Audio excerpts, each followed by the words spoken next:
नमस्कार. गुंजन रेसिपी मराठीमध्ये तुमचे खूप खूप स्वागत आहे. आज आपण थंडी स्पेशल तिळपोळी तयार करणार आहोत.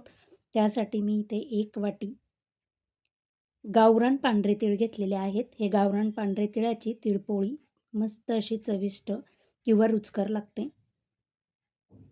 अर्धी वाटी आपण शेंगदाणे घेतलेले आहेत आणि 1 वाटी बारीक चिरलेला गूळ, 2 चमचे बेसन पीठ, जायफळ घेतलेला आहे, विलायची पावडर आणि पाव चमचा इथे मीठ घेतलेलं आहे. चला तर मग आता रेसिपीला सुरुवात करूया. गॅसवर एक पॅन गरम करायला ठेवायचा. पॅन आपला गरम झाला की यामध्ये आपण सुरुवातीला पांढरे तीळ एक 5 मिनटं भाजून घ्यायचे आहेत. पांढरे तीळ उडायला लागले किंवा चटचट असा आवाज यायला लागला की आपण हे पांढरे तीळ काढून घेणार आहोत. जास्तही पांढरे तीळ भाजू नका, नाहीतर ते कडवट लागतील. पांढरे तीळ भाजले की आपण थंड करायला ठेवूया. त्याच पॅनमध्ये मी अर्धी वाटी शेंगदाणे भाजून घेणार आहे. शेंगदाणे खमंग असे भाजून घ्यायचे आहेत.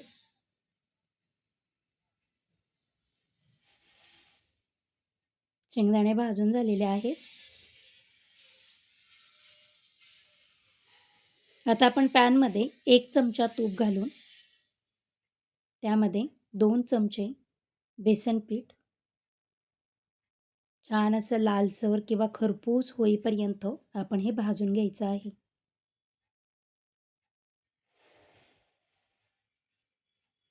बेसन पीठ आपलं भाजलं की आपण हे काढून घेऊया आणि गॅसची फ्लेम बंद करायची आणि गरम पॅनमध्ये 1 मिनिट आपण ही खसखस देखील भाजून घेऊया.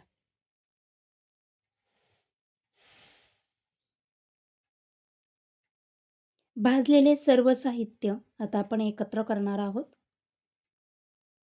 आणि हे मिक्स करून घेऊया. मिक्सरचं भांडं घेऊन आपण मिक्सरच्या भांड्यामध्ये हे 2 बॅचमध्ये वाटून घेणार आहोत. तर मी अर्धं साहित्य मिक्सरच्या भांड्यात काढून घेते. त्यामध्ये विलायची पावडर,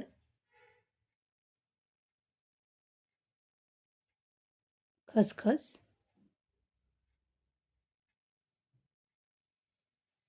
बारीक चिरलेला गूळ आपण अर्धाच टाकून घेत आहोत इथं आणि जायफळ खिसून घालणार आहोत. संपूर्ण जायफळ घालायचं नाही आहे, एकदम थोडं असं मी जायफळ हे खिसून घालत आहे.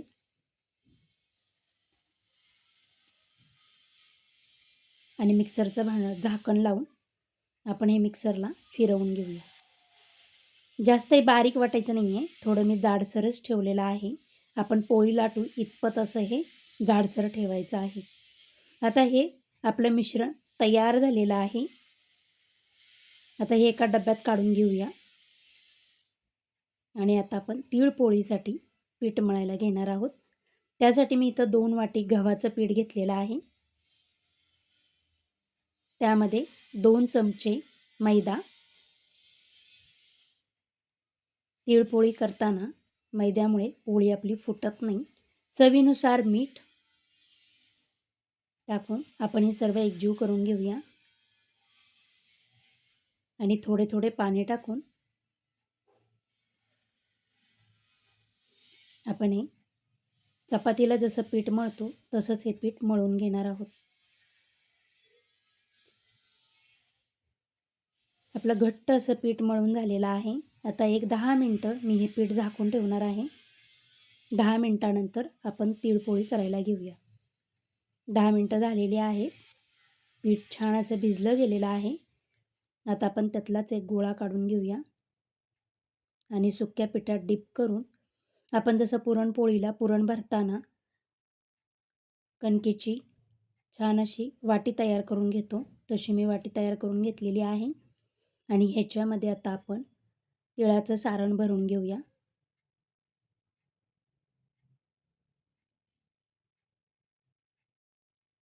दोन चमचे मी सारण भरून घेतलेलं आहे आणि आता ह्याचं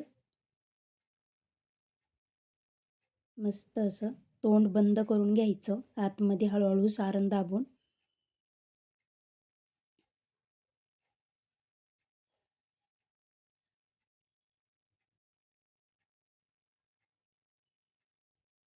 मोदकासारखा आकार दिलेला आहे. वरची आपण कणिक काढून घेऊया आणि परत सुक्या पिठात थोडं डीप करून आपण हे सारण कडेपर्यंत पोळीमध्ये भरलं जाईल त्या पद्धतीने आपण हे गोल असं करून घेऊया आणि त्यानंतर आपण आता ही पोळी लाटून घेणार आहोत.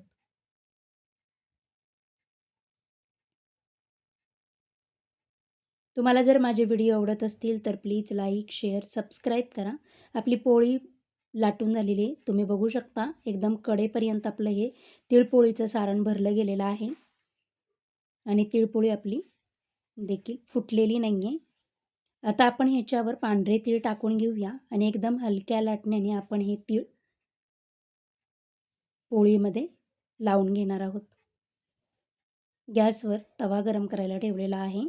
त्याच्यावर आपण हलकंसं तेल टाकून घेऊया जेणेकरून गुळामुळे आपली तिळपोळी तव्याला चिटकू नये त्यासाठी थोडं तेल टाकून घ्यायचं आणि 1 मिनिटानंतर आपण ही तिळपोळी पलटी मारून घेऊया.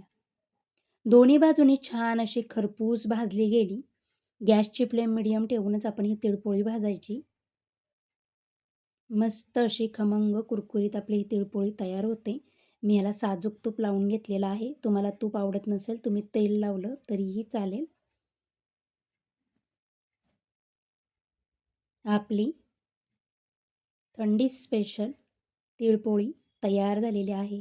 अशाच पद्धतीने मी सर्व तिळपोळ्या तयार करून घेणार आहे. लागेल तेवढंच आपण तिळपोळ्या तयार करायच्या.